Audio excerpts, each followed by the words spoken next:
এটাই বোধহয় তারকাদের নিয়তি, সকালে নায়ক বিকেলে ভিলেন। রাজনীতি থেকে খেলাধুলা সবখানে এই বাস্তবতা দেখা যায়, আর ফুটবলে তো আরও বেশি।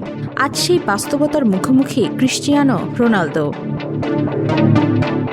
একসময় বিশ্ব ফুটবলের মুকুটবিহীন সম্রাট ছিলেন তিনি। প্রতিদিনই শিরোনাম হয়েছেন, তুলনা হয়েছে মেসির সঙ্গে, কখনো আবার মেসিকে ছাড়িয়ে গেছেন আলোচনায়।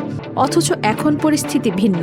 একটি ম্যাচে গোল না করতে পেরেই সমালোচনার ঝড়। অনেকে বলছেন তার সময় শেষ, তিনি অতীত।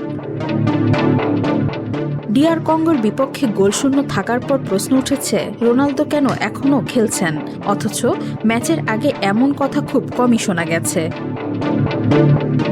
তবে সময় কাউকে ছাড় দেয় না। রোনালদোর বয়স এখন 41। অন্যদিকে মেসি এখনও দুর্দান্ত ফর্মে। তার ওপর একই দিনে মেসি, এমবাপ্পেও হালান্দের গোল যেন বাড়তি চাপ তৈরি করেছিল পর্তুগিজ তারকাদের ওপর।